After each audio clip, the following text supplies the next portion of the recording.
종종 우리 한국을 보고 고슴도치 민족이라는 말을 합니다.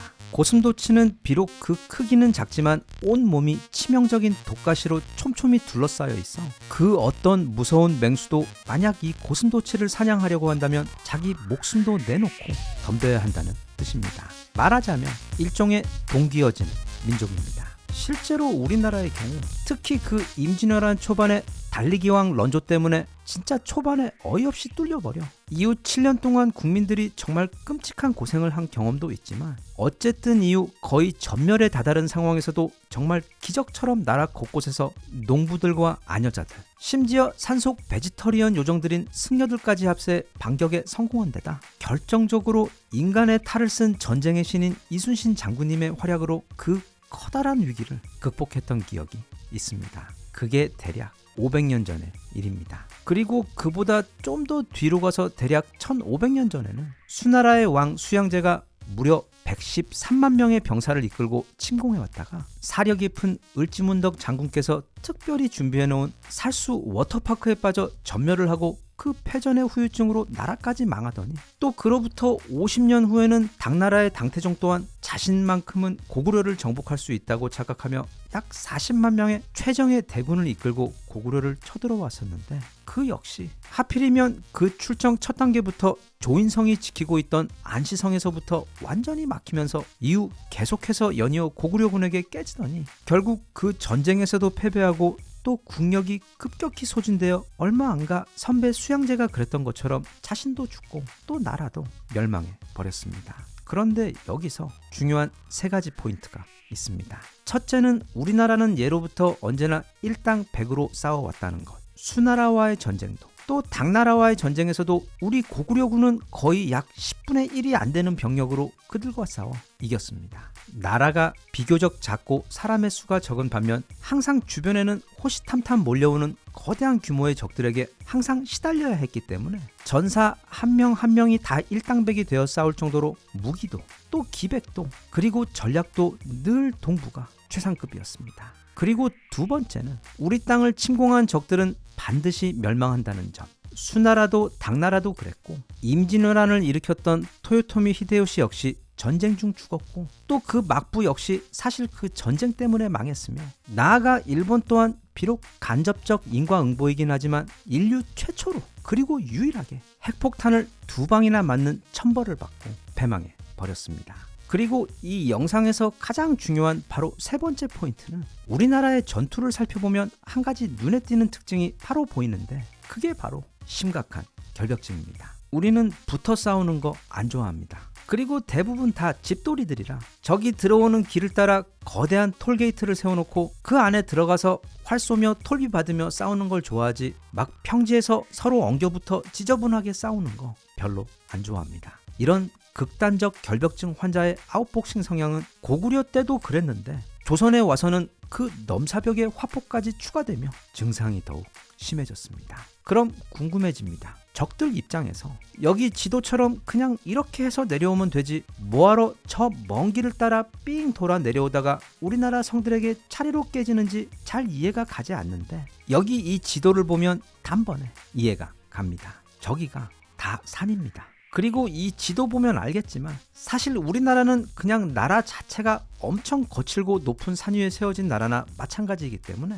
위쪽에서 내려오려면 딱 저 길밖에 없습니다. 저건 진짜 나폴레옹이 와도 못 넘습니다. 즉 이 말은 우리나라는 집 짓고 밭갈아 농사 짓고 살기에는 정말 지랄 같지만 반면 하늘이 내린 천혜의 요새라는 뜻입니다. 그런데 그 전통은 오늘날 우리의 수도 서울을 보면 여지없이 그대로 이어지고 있습니다.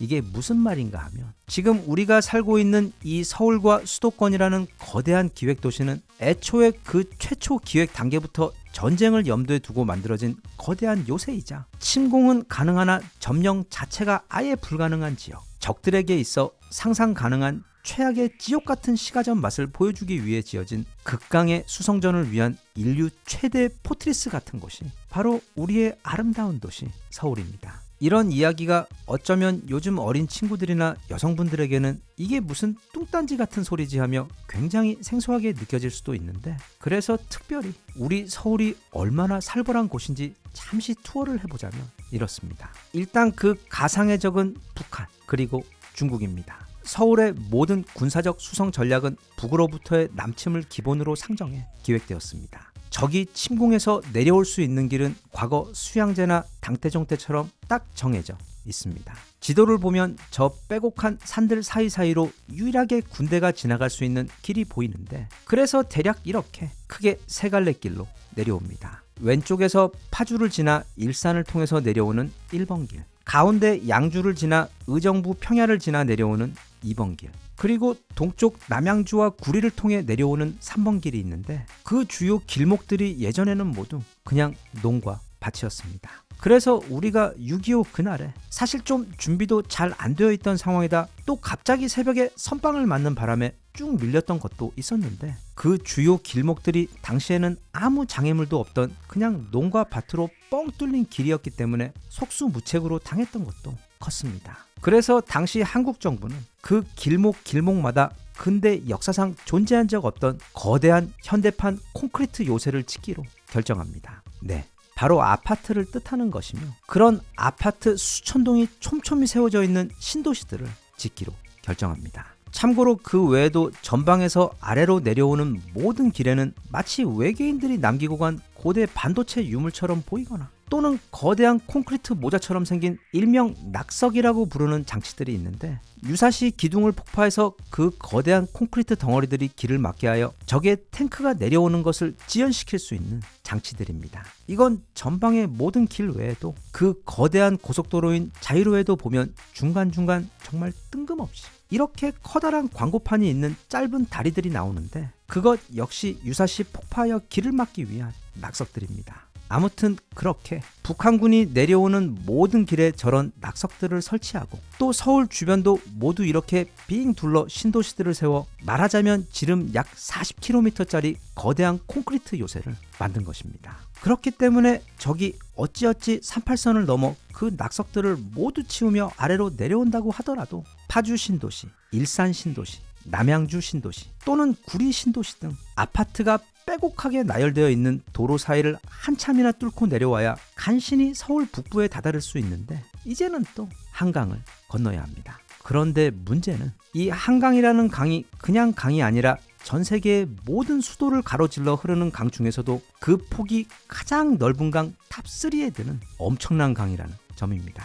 얼마 전 올림픽을 했던 파리의 세느 강이 약 240m, 그 윗동네 영국의 템즈강이 대략 260m이고 워싱턴의 델라웨어 강 역시 최대 300m밖에 되지 않는데, 우리 한강은 가장 넓은 곳이 무려 2km가 넘습니다. 거길 모든 전쟁 물자와 탱크 등 장비들이 건너야 하는데, 그 정도 길이의 강을 도하할 수 있는 장비와 능력을 가진 곳은 미국과 한국 포함 전 세계 단 몇 곳밖에 없기 때문에 북한은 빨리 북한에 다시 가서 배를 가지고 오던지, 아니면 우리 군에게 그 장비들을 잠깐만 빌려서 사용하던지, 그게 아니면 답이 없습니다. 그래서 총 32개에 달하는 한강 다리들 가운데 한남대교 등 전략적으로 몇 개만 남겨두고 모두 폭파해버리면 북한군은 오직 그 다리들만 통해서 내려올 수 있는데, 이게 또 알고도 들어가야 하는 함정입니다. 예를 들어 적이 한남대교를 통해 내려오는 경우 강남 쪽으로 이런 모습을 보게 됩니다. 바로 압구정 현대아파트 및 한양아파트 단지입니다. 저게 지금은 그냥 사람 사는 비싼 아파트 정도로 보이지만, 여기 위성 지도를 보면 저게 얼마나 무서운 시설들인지 쉽게 알 수 있는데, 진짜 거대한 수직 콘크리트 벙커 라인이 북쪽을 향해 마치 수십 개의 초대형 크레모어들이 박혀 있는 것처럼 모두 내려오는 적을 향해 하객진을 펼치며 나열해 있습니다. 그리고 이런 대환영은 잠실대교를 건너올 때도 똑같습니다. 하지만 누구는 저거 그냥 아파트일 뿐인데 무슨 요새냐고 생각할 수도 있는데, 당시 지어졌던 우리나라의 아파트들은, 그리고 특히 저 한강 라인을 따라 지어진 아파트들은 모두 군사적 목적을 염두에 두고 지어진 엄연한 전투용 진지들이자 죽음이 기다리고 있는 압구정 그라드의 수직 참호들입니다. 그래서 지금도 압구정 현대 아파트에 가보면 우리 아군이 이 아파트 벙커 안에 들어가 밖을 보며 기관총 사격을 할 수 있도록 만들어 놓은 기관총 사로들이 다양한 형태로 만들어져 있고, 또 현대 아파트 중 복도식 아파트들의 경우나 또는 그 시기 지어졌던 강남의 복도식 주공 아파트들을 보면 모두 다 한강을 향해 벽이 세워져 있는 것은 물론 그 벽 중간중간마다 틈을 만들어 그 사이로 총을 쏠 수 있도록 해놓았습니다. 그리고 이 쓸데없이 튼튼한 당시 지은 콘크리트 아파트라는 건물들은 미사일 한두 대 맞는다고 해서 절대 무너지지를 않고, 아무리 많은 미사일을 쏜다고 한들 결국에는 보병들이 우리 땅으로 들어와서 전쟁을 끝내는 수밖에 없습니다. 즉, 그래서 적들이 어찌어찌해서 전방부터 그 수많은 신도시 요새들을 뚫고 또 한강까지 건너 강 남쪽으로 내려온다고 하더라도 이제는 전 세계에서도 그 수가 거의 가장 많은, 또 모두 실제 군 경험까지 가지고 있는 총 병력 275만에 육박하는 한국 예비군들이 곳곳에 콘크리트 벙커 안에 자리를 잡고 수성전을 치르기 위해 기다리고 있는 가장 끔찍한 수준의 시가전 지옥을 맛보야만 하는 것입니다. 그런데 이 예비군이라는 것도 전시 상황 기준 45세까지의 남성들만 포함한 것으로 사실 아직도 총을 쏠 수 있고 싸울 수 있으며, 또 싸우기를 원하는 45세 이상 대한민국 남자들까지 전부 다 합하면 아마 그 수가 1000만은 쉽게 넘을 것 같다는 게 개인적인 생각입니다. 즉, 저런 듣도 보도 못한 무슨 게임에나 나올 법한 시가전 환경에서 무려 1000만 명의 조준 사격 가능한 군필 적 병력을 상대로 싸워야 하기 때문에 그런 전투는 심지어 미군이라고 할지라도 두려울 수밖에 없고, 또 사실 승산도 없습니다. 그럼 또 하늘로 침투하면 되지 않느냐는 너무도 당연한 의문을 가질 수가 있는데, 서울 반경 약 30km 정도 구역에는 그 안에 있는 거의 모든 고층 건물 옥상들의 대공포들 또는 대공 미사일 발사대가 설치되어 있고, 지금 이 순간에도 하늘을 주시하고 있기 때문에 이렇게 힘들게 땅으로 들어오는 게 싫다고 해도 땅 못지않은 그 촘촘한 방공망 때문에 하늘로 침투하는 것 역시 사실상 불가능합니다. 부디 위에서든 아래서든 우리 고슴도치 한국을 건드리지 않아 우리의 피와 눈물과 오랜 세월의 땀으로 어렵게 이뤄낸 이 소중한 평화와 번영이 앞으로도 오래오래 계속 이어져서 우리 아름다운 도시 서울에, 그리고 우리 착한 정 많은 한국인들의 그 어둠의 반쪽이 깨어나는 일이 없었으면 좋겠습니다.